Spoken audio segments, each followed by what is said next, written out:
Imagine standing here in 1940.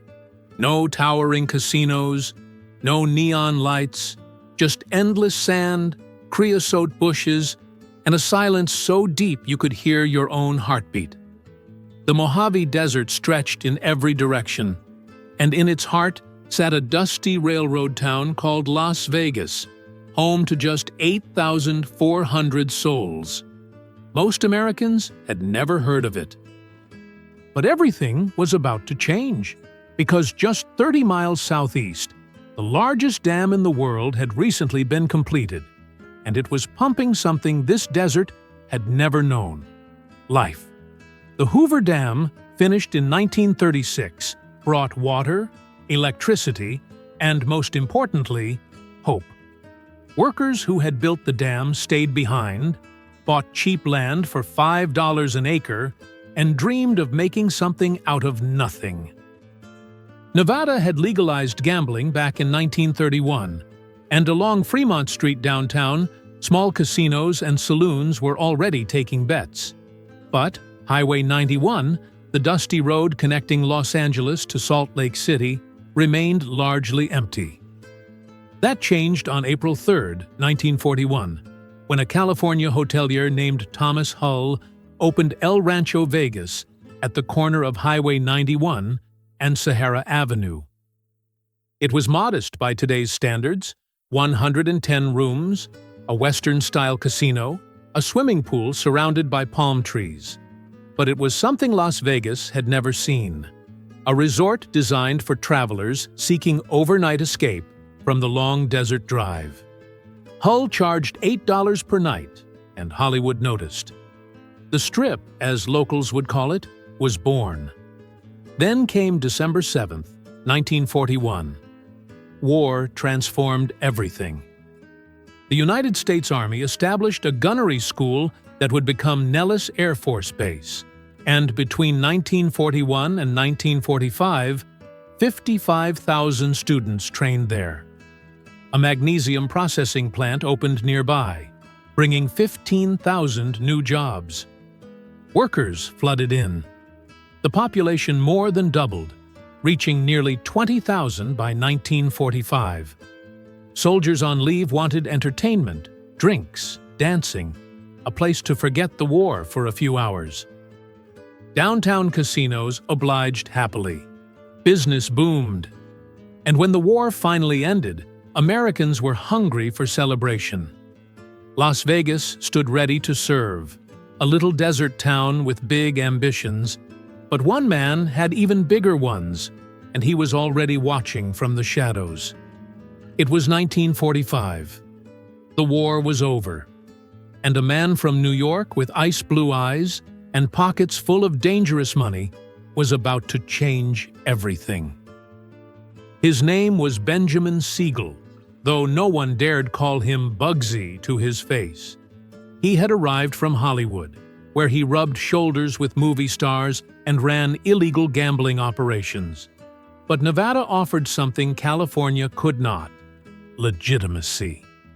In 1946, Siegel took control of a struggling construction project on the Strip and poured $6 million into it, a fortune at the time. He called it the Flamingo, named, some say, for his girlfriend Virginia Hill's long legs and fiery red hair. When the Flamingo finally opened on December 26, 1946, it was unlike anything the desert had seen. Crystal chandeliers, imported palm trees, a casino where tuxedoed staff served champagne. Jimmy Durante performed opening night. Hollywood celebrities mingled with high rollers. Siegel had imagined a glamorous oasis, and he built one. But the Flamingo bled money at first. The casino lost $300,000 in its opening weeks. Siegel's organized crime partners grew impatient. On June 20, 1947, while reading a newspaper in Beverly Hills, Siegel was shot through a window. The crime remains unsolved, but within minutes of his passing, associates walked into the Flamingo and announced new management. The era of mob-controlled Las Vegas had truly begun. yet Siegel's vision survived him. The Flamingo became profitable, and imitators followed rapidly. The Desert Inn opened in April 1950, bringing country club elegance with an 18-hole golf course. The Sahara followed in October 1952. 2 months later, the Sands opened its doors, its towering 56-foot sign becoming the Strip's most photographed landmark. By 1954, 8 million visitors were pouring $200 million into Las Vegas annually. The population had exploded to 45,000, and the city discovered an unlikely tourist attraction. Just 65 miles northwest, the federal government began testing nuclear weapons in 1951. Rather than flee in terror, Las Vegas embraced it. Hotels hosted dawn viewing parties where guests sipped atomic cocktails and watched mushroom clouds rise over the horizon. The Chamber of Commerce distributed calendars listing test schedules. Beauty pageants crowned Miss Atomic Blast. It was surreal, reckless, and utterly American.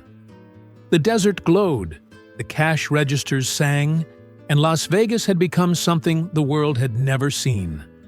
It was 1955. The Riviera had just opened as the Strip's first high-rise, and a group of tuxedoed entertainers from Hollywood were about to make this desert playground the center of the entertainment universe. They called themselves the Summit, though the world knew them by another name. In January 1960, 5 men in tuxedos stood beneath the towering neon sign of the Sands Hotel. Cigarettes dangling, drinks in hand, the desert wind tugging at their tailored suits. Frank Sinatra, Dean Martin, Sammy Davis Jr., Peter Lawford, and Joey Bishop had come to film a movie called Ocean's 11 during the day. But what happened after dark would define an era. Every night, they took the stage of the Copa Room, a velvet-draped showroom where patrons paid $5.95 for dinner, 2 drinks, and a front-row seat to magic. The shows started late, sometimes past midnight, and no one ever knew exactly what would happen. Sinatra might invite Martin on stage mid-song. Davis might launch into an improvised tap routine. The laughter, the music, the clinking glasses, it all blended into something intoxicating. People flew from New York, Los Angeles, even Europe just to catch a glimpse. The Sands marquee became famous for teasing Dean Martin in giant letters, then adding below in smaller type, maybe Frank, maybe Sammy. Las Vegas had found its soul, and that soul wore a tuxedo. The city transformed around them. Caesar's Palace opened in 1966, its Roman columns and toga-clad cocktail waitresses introducing a new vocabulary of themed extravagance. The population swelled past 100,000, and 8 million tourists arrived each year, pumping hundreds of millions of dollars into the local economy. Elvis Presley married Priscilla Beaulieu at the Aladdin Hotel on May 1, 1967, a ceremony lasting just 8 minutes that made headlines worldwide.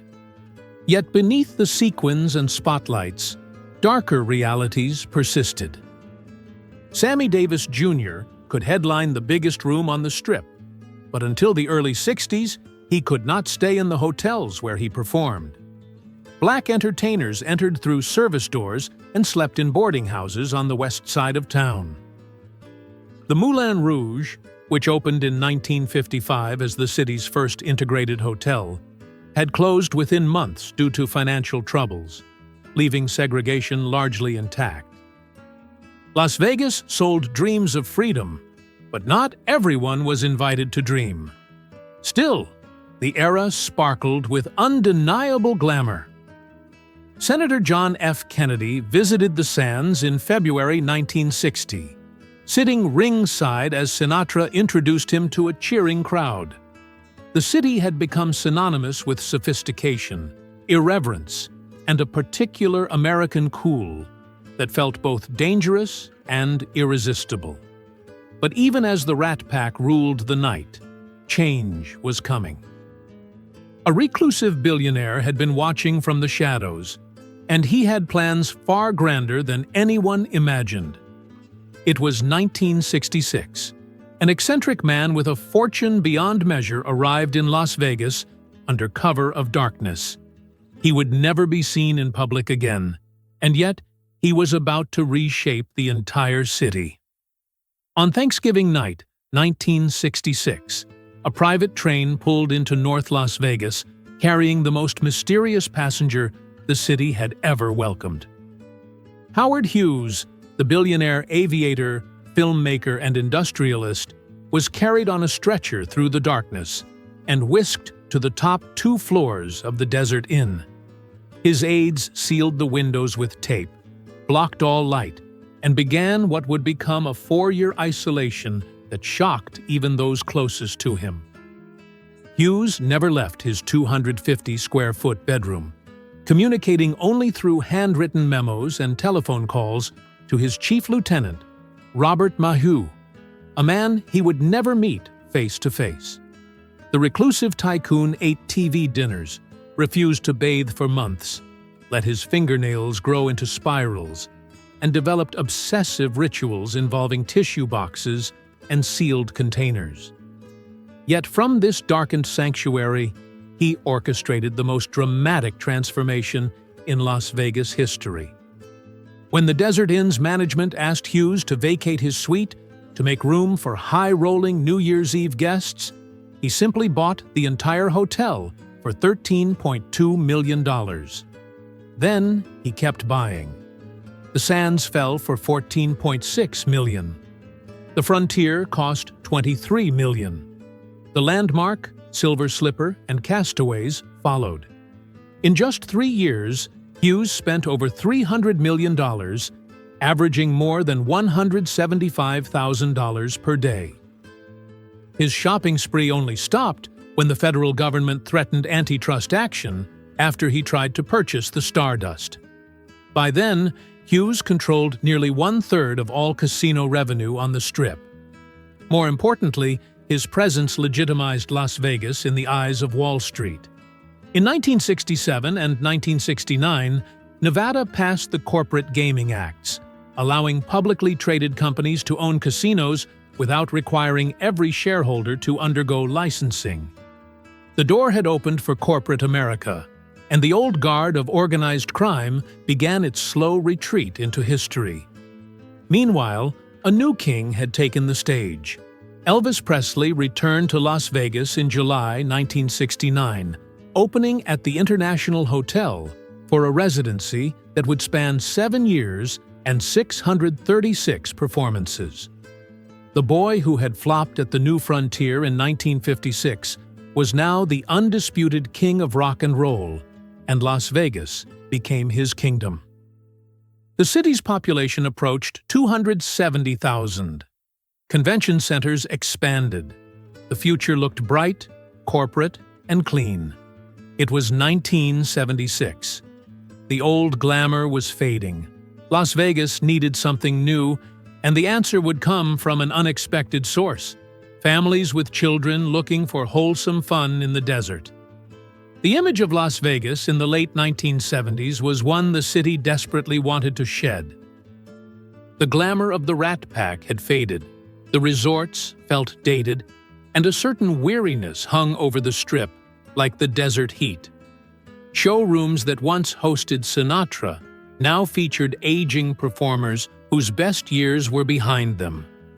Investment had slowed to a crawl, and for the first time in its history, Las Vegas faced genuine competition.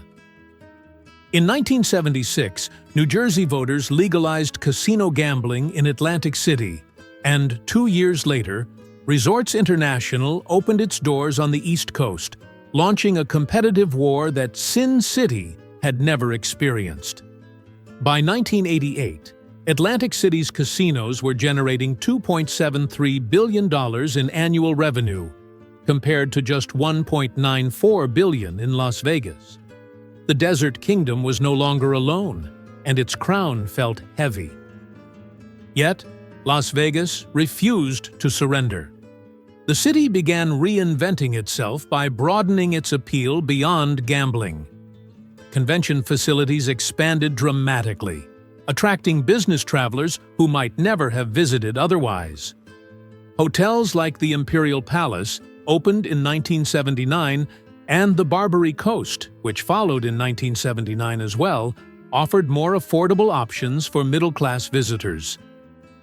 The automobile had become king, and massive parking lots surrounded every property, accommodating the families who now drove in from Los Angeles, Phoenix, and beyond. Air conditioning technology improved, making year-round residency not just bearable, but comfortable, and the metropolitan population swelled past 460,000 by the mid-'80s.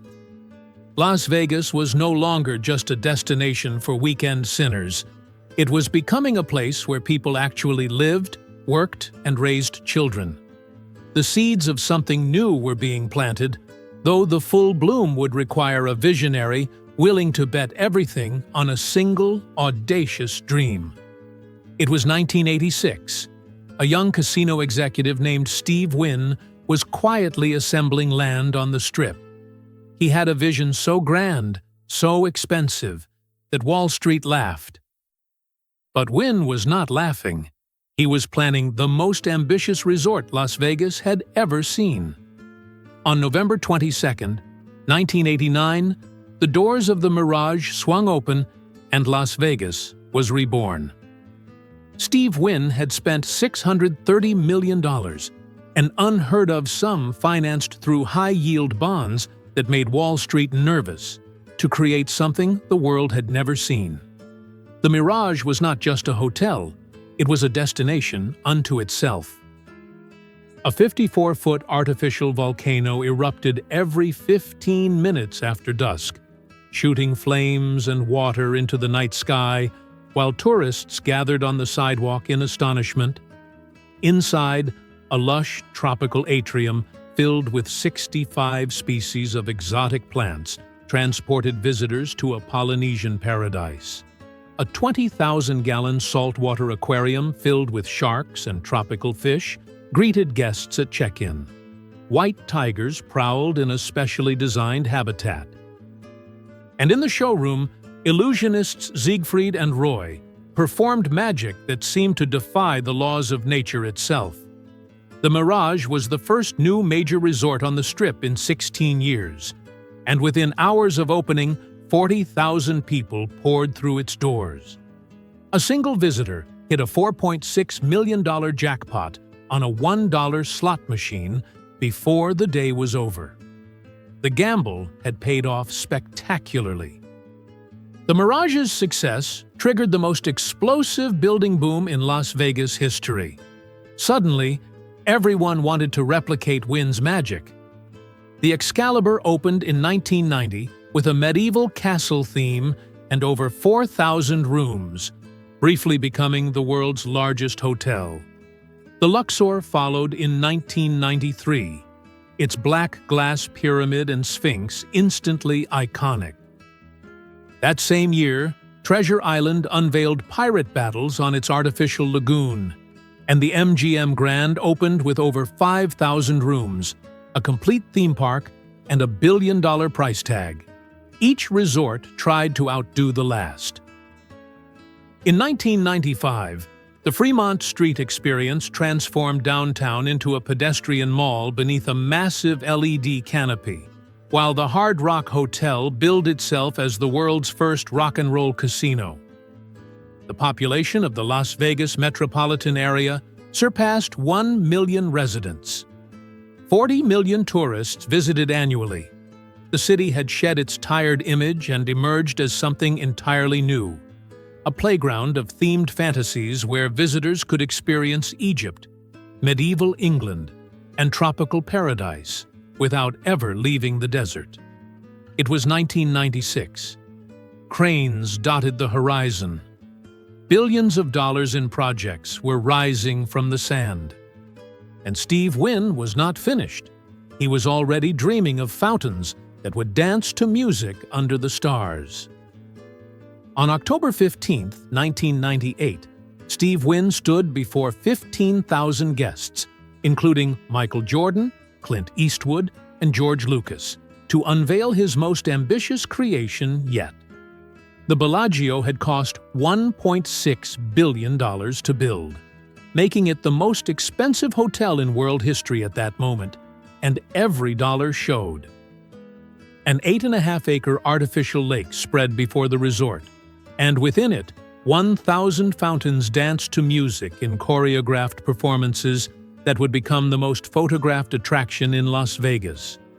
Inside, a glass sculpture by artist Dale Chihuly bloomed from the lobby ceiling like an explosion of frozen flowers. A gallery displayed works by Picasso, Monet, and Van Gogh. The water-themed Cirque du Soleil Show O performed in a custom-built theater that cost $100 million alone. Wynn had abandoned the family-friendly themes of the early 90s and declared that Las Vegas would now chase sophistication, luxury, and adults with money to spend. The city listened, and a new arms race began. Within months, competitors rushed to match the Bellagio's grandeur. The Venetian opened in May 1999, recreating the canals of Venice, complete with singing gondoliers and a replica of St. Mark's Square. Paris Las Vegas followed in September with a half-scale Eiffel Tower rising 540 feet above the Strip. Mandalay Bay brought a tropical beach, complete with a wave pool and real sand, to the desert. The phrase that would come to define this era emerged in 2003, when the Las Vegas Convention and Visitors Authority launched its legendary advertising campaign, "What happens in Vegas stays in Vegas." The slogan captured perfectly the city's new identity as a playground for adult indulgence, a place where ordinary rules did not apply. By 2005, 38 million tourists were visiting annually, spending over $9 billion on gambling alone. Non-gaming revenue from shows, restaurants, and nightclubs began approaching gaming revenue for the first time. Las Vegas had evolved from a gambling town with entertainment into an entertainment destination with gambling. The golden age seemed endless, and cranes multiplied across the horizon as developers announced project after ambitious project. It was 2006. Billions of dollars in new construction rose against the desert sky. No one noticed the cracks forming beneath the foundations, but they were there, waiting to swallow everything. The collapse came swiftly and without mercy. In 2007, Clark County gaming revenues had reached a record $10.9 billion, and the housing market was so hot that developers held lotteries just for the chance to buy a home. Then the subprime mortgage crisis erupted, and Las Vegas, which had been the fastest-growing city in America during the housing bubble, became the foreclosure capital of the nation almost overnight. By 2009, more than 70% of homeowners in the region owed more on their mortgages than their homes were worth. 186,000 Nevadans lost their jobs. Neighborhoods that had echoed with the laughter of children fell silent as families abandoned houses they could no longer afford. The construction industry, which had employed tens of thousands, simply stopped. The $4 billion Echelon project sat frozen at 8 stories, an empty skeleton staring at the Strip. The Fontainebleau, 70% complete, at a cost of nearly $3 billion, became a glass ghost. Its furniture eventually sold off to pay creditors. Tourism plummeted as Americans tightened their belts, and gambling revenues dropped more than 10% in the months following the Lehman Brothers bankruptcy. Yet Las Vegas had survived worse, and it knew how to reinvent itself. The city doubled down on non-gaming attractions. Cirque du Soleil expanded to 8 permanent shows across the Strip. pop stars like Britney Spears and Celine Dion signed long-term residencies, transforming Las Vegas into a concert destination. Celebrity chef restaurants multiplied, turning dining into theater. Electronic dance music festivals drew hundreds of thousands of young visitors to massive outdoor venues. The T-Mobile Arena opened in 2016, promising to bring professional sports to a city that had always been denied them. Slowly, painfully, the economy stabilized. By 2015, tourism numbers had recovered to pre-recession levels, and new projects began breaking ground once more. Las Vegas had proven that resilience was written into its DNA, that this city built on impossible dreams would never stop dreaming. It was 2016.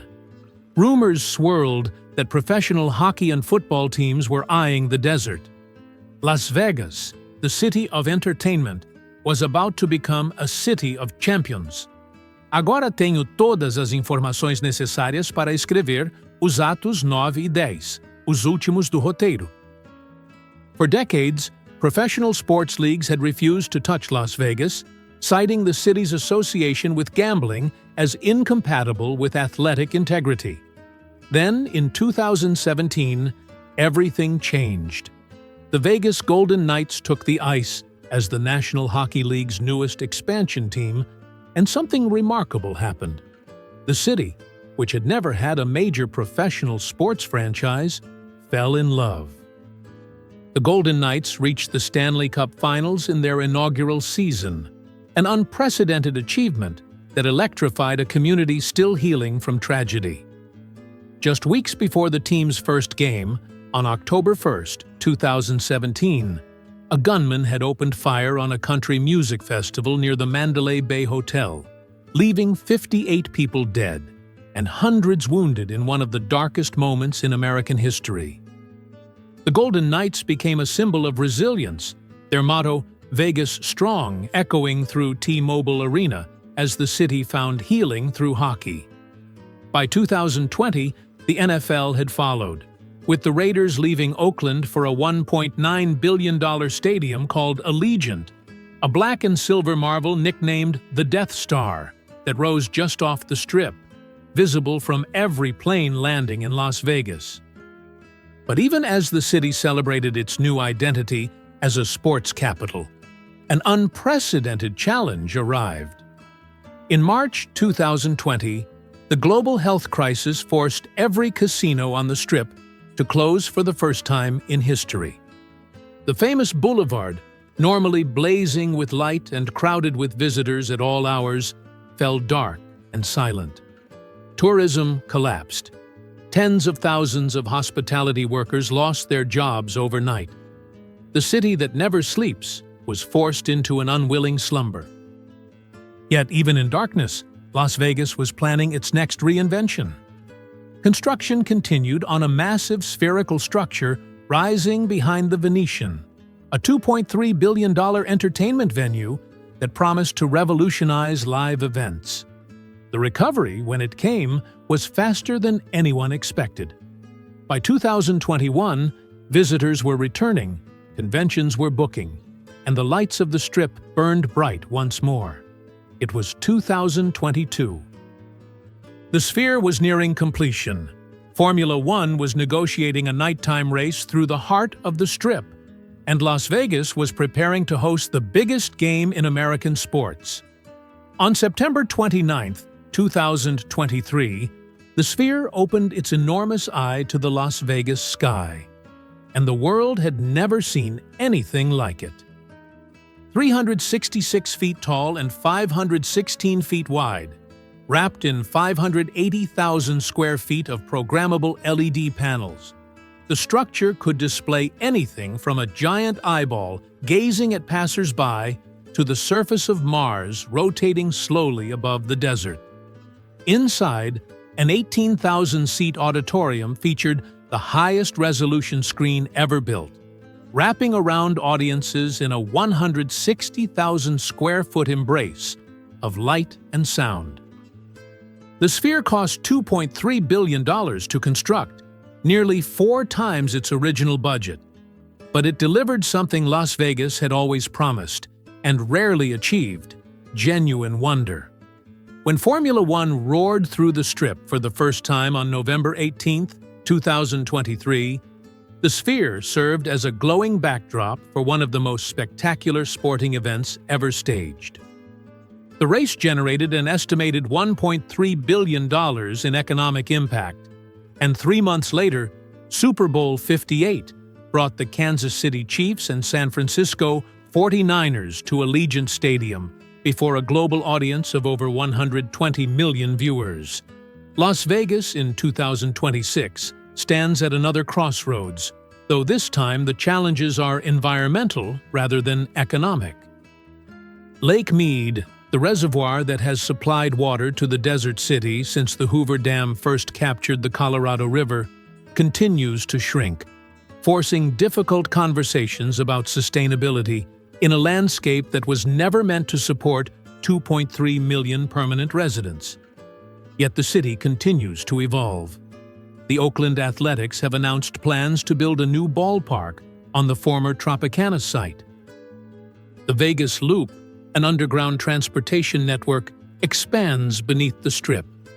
New towers rise, new attractions open, and visitors still arrive by the tens of millions, drawn to the same promise that has always defined this place: the possibility of transformation, of reinvention, of becoming someone new under the desert stars. From 8,400 souls in 1940 to a metropolitan population exceeding 2.3 million today, Las Vegas remains the most improbable city in America. A place where fortunes are won and lost in a single night. Where yesterday's landmark becomes tomorrow's parking lot. Where the desert itself seems to whisper that in this place, anything is possible. The story of Las Vegas is not finished. It never will be. Because in this city built on dreams and defiance, the next chapter is always being written.